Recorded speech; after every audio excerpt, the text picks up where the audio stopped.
morning again. Morning. You know, I just noticed a little earlier beautiful flowers up on the altar. I didn't say anything about them because I don't know who brought them. They're An angel? borrowed. They're borrowed. Oh, no, not again. From Children's Friend? No, from the youth and family ministry. Oh, the Youth and Family Yes, they were going Ministry. to set up and they didn't have enough Well, kids. they're beautiful, aren't they? Which of Edwene's principles is stealing? I don't know. I know it's one of the commandments. That's another sermon. So anyway, today has been just filled with adventure already. Those of you who are on Facebook a little bit familiar with what my morning was like. I set my alarm for 6 a.m. and the alarm went off, as it should, but while it was going off, I heard my mom yelling. And, you know, I just had time, I turned the alarm off quick, ran downstairs, and she had fallen down. And she's doing fine, but, you know, scrapes, bruises, sores, all that type of thing. And I had left about an hour's worth of work in the morning to do, which is typical of me on the talk. And so I ended up running in here at 10 of, I think, 10 of 10. And, you know, irony of ironies, Jackie Woodside is here this morning. Jackie had said to me, Jackie, raise your hand, you know, she had said to me a couple days ago, I'm coming into the talk with you, for you. And I'm like, no.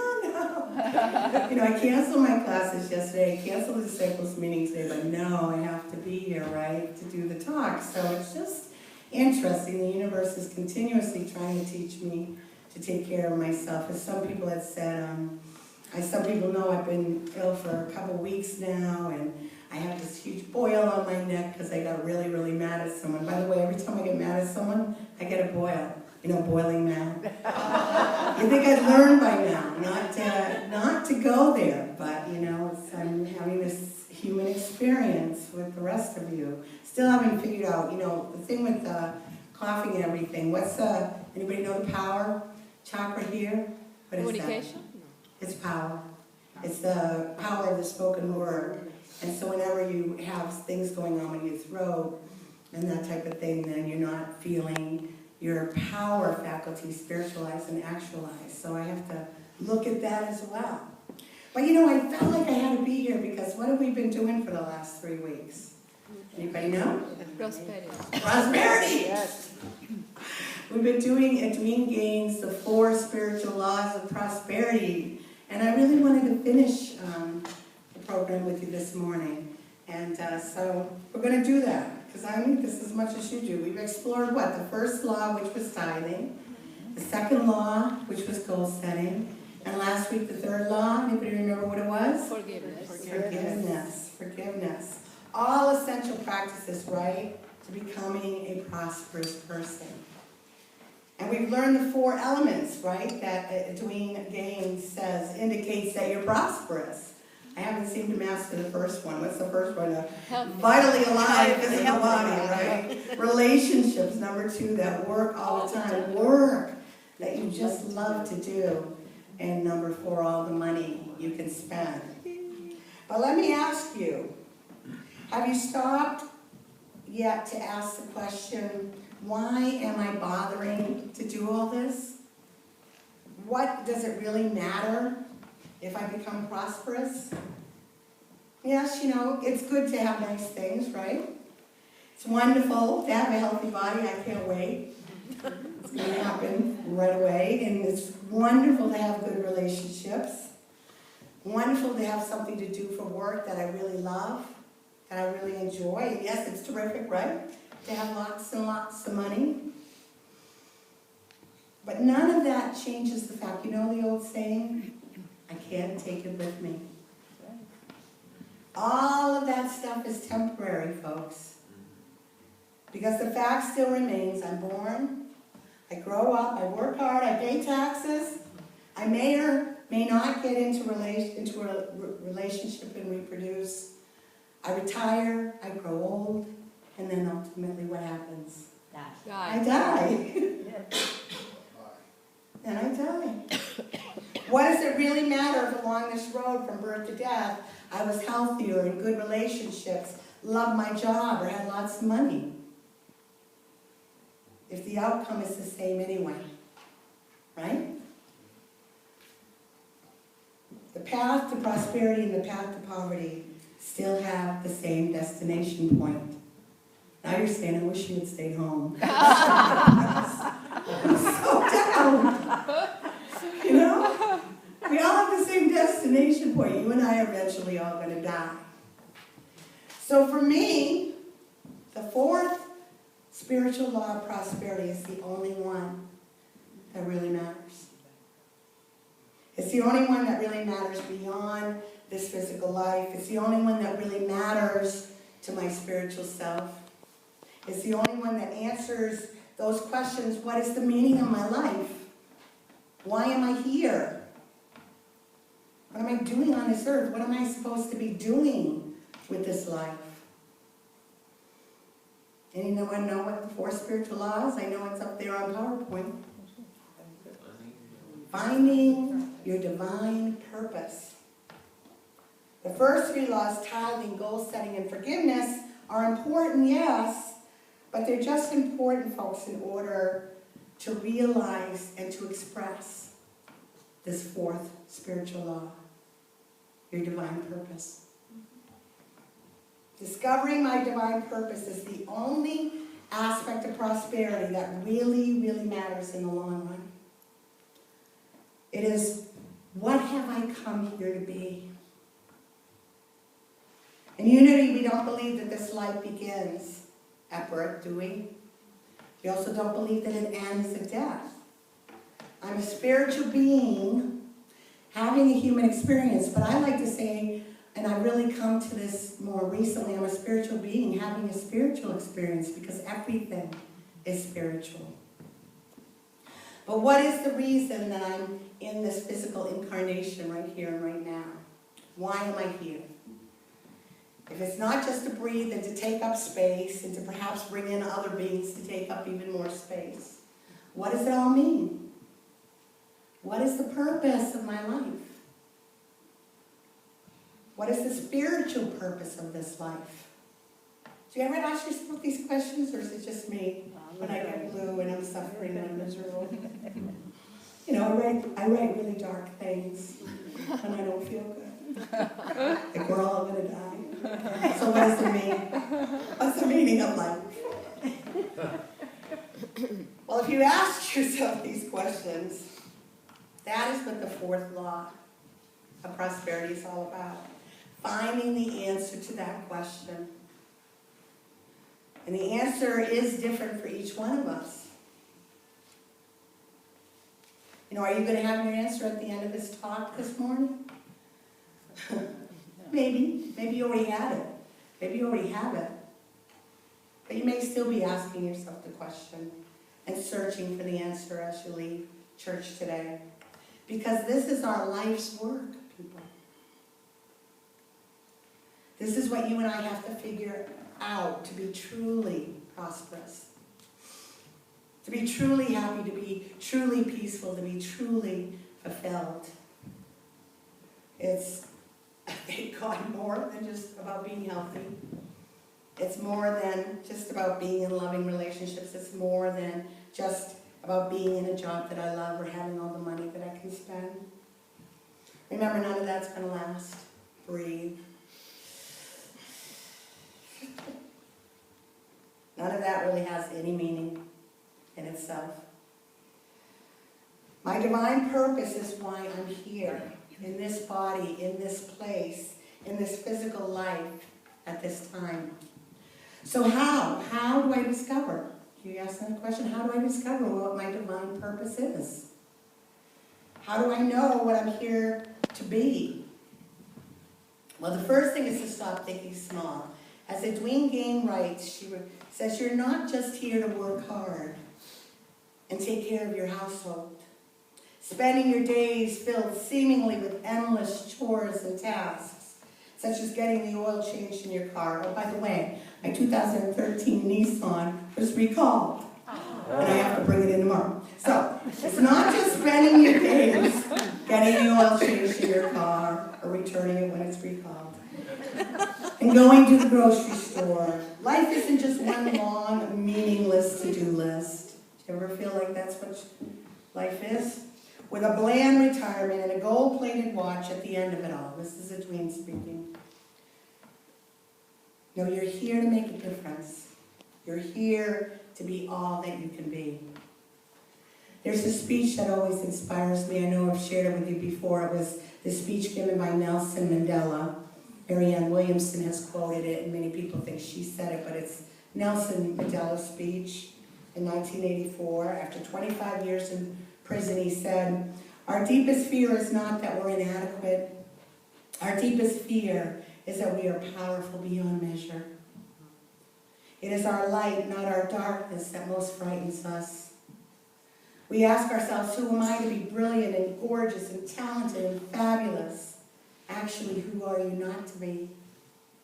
You're a child of God, and your playing small does not serve the world.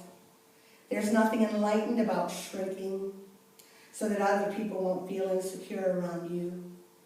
We were born to make manifest the glory of God that is within us. And it's not just in some of us, he says, it's in everyone. And as we let our own light shine, we unconsciously give other people permission to do the same. As we are liberated from our own fears, our presence automatically liberates others." And is that powerful? Yes. You know, it is quote-unquote human to look at people like Nelson Mandela, who are living their divine purpose, and to think, as Edwene Gaines writes in her book, that person is somehow different than me. He's better, he's smarter, he's more superior, more saintly, more courageous. He doesn't even seem to be human. And that's true, he is more than human. But so are you. And so am I. Remember, we're spiritual beings. You know, my favorite saying from Charles Fillmore, the co-founder of Unity, is that we're spiritual beings, living in a spiritual universe, governed by spiritual law. If we really got that, how different things would be for each one of us. Because the only difference between Nelson Mandela and me is that he's living his divine purpose, his spiritual purpose, in his human condition. He's making manifest the glory of God that is within him, right? He's refusing to play small. He's here to serve the world. And that, folks, is what our divine purpose is. Our divine path to true prosperity. Prosperity is not just about getting and getting and getting more and more and more for myself. It's about finding my passion and making a difference by serving the world. You getting that? Prosperity is serving the world. Oh boy. Edwene Gaines writes, every single one of us has some special gift, some special interest, some special talent, some special way of impacting this world so that it becomes a better place for everyone. Do you believe that? Yes. You have the potential to live at the level of Mandela or Gandhi or Christ or Mother Teresa or whoever you can name, who lived their own divine purpose, their divine purpose. Edwene goes on, years ago a teacher explained to me that if I wanted to fully realize my potential in this lifetime, the first thing I had to do was look out upon my world and notice all the things that need healing, fixing, and transforming. The task then my teacher instructed is that after looking carefully at the world, I must pick out one thing that I feel needs transforming. Something, now listen to this, something that would be fun for me to get involved in repairing, shifting, restructuring, fixing, and perfecting. Did you note that the teacher said fun? This is not about martyrdom or great personal sacrifice. It's about focus. It's about joy. In a sense, a purposeful, possible achievement. And next, I must take the bold step and make a 100% commitment to fixing the problem that I've identified.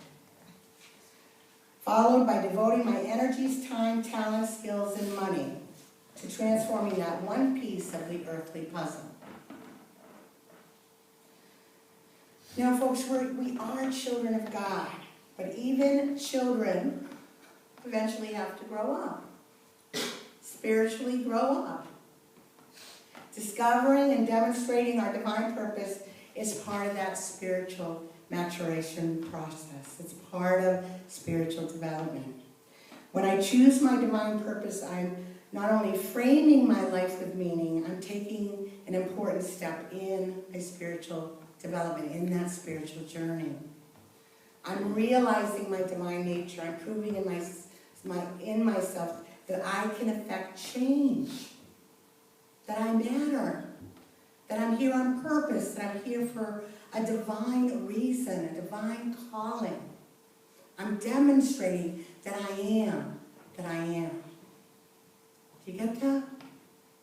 Emerson wrote, "Oh man, there's no planet, sun, or star could hold you if you but knew what you are." There's nothing in the universe that could hold us if we only truly knew what we are. And what are we? Divine, magnificent beings with a divine purpose. Beckoning, calling to us. We're here on this planet, folks, to discover and demonstrate our divinity through our divine purpose. Now, in Unity, we know this, right? In the second core belief. What's our second core belief by Unity students? It's in the divinity of humankind. You know, that's a radical teaching, folks. You're not going to get that in traditional Christianity. Do they tell you that you are the Christ in traditional Christianity? No. You're a sinner, born in original sin, and you need Jesus Christ to save you. Well, our core belief in Unity says you are the Christ.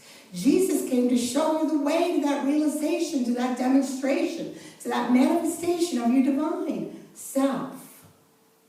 Is that exciting? So this isn't new to us. We are here to be God in expression. You know, I was very fortunate because at a very young age, I had that mystical experience. You guys, I told you 100 times when I was 12. But it was so significant because it was my aha moment. It was the moment that I realized my divine purpose, which was to, in every way possible, create environments where other people could experience the presence of God as I had in that mystical experience out there in the canoe in the lake in Canada. Because the problem that I identified, you know, Edwene Gaines talks about, look around and see what needs to be transformed. Well, at 12 years old, I may not have realized this, but certainly at my current age, I do. That the problem is people don't understand that they are not ever separate from that presence of God. There is no separation. We're not separate from God. We're not separate from one another. We are always in that state, but we're asleep. We're unconscious. We've forgotten. We're walking, sleepwalking, like in the darkness. And so my divine purpose is to create environments where people wake up and remember their true selves. It's not just about my talking about my mystical experience, but knowing that that experience is available to each and every one of you. That's what I've devoted my life to.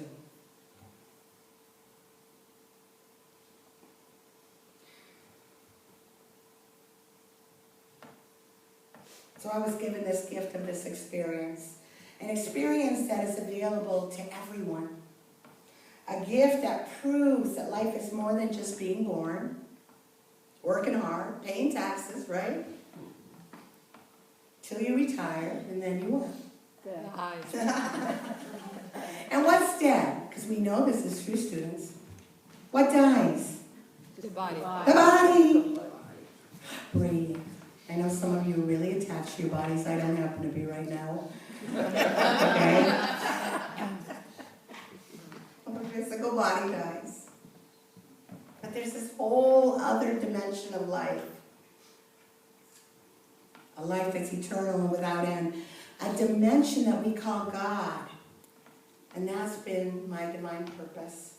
It doesn't matter if I was a competitive swimmer when I was younger, social worker for 22 years, or a teacher now of true principles, or a caregiver to my mom, or a minister. None of that matters. What matters is that I'm living in this purpose for my life, to be the messenger of the good news, folks. That this isn't it. This isn't it, what we think through our 5 physical senses. Whether you have lots of money, or great relationships, a terrific job, or a wonderfully healthy body, this isn't it. This thing we call human life isn't all there is. There's so much more to who and what we are. And you can experience it too. So, why are you here? What's your divine purpose? What good news do you have to bring to the world? Because you have something to give. You have something in you to manifest the glory of God within you. Think about it. Now, I can't end this talk this morning without mentioning one more thing. In the same way that each of us has a divine purpose, this church, I truly believe this, the Unity Church of Central Massachusetts, has a divine purpose. Do you believe that? Yes. Yeah. And it's our job as a spiritual community to both discover and demonstrate that divine purpose together. And we've done that to some degree, right, in our vision and mission statements. You can look in the bulletin if you want to remember what they said.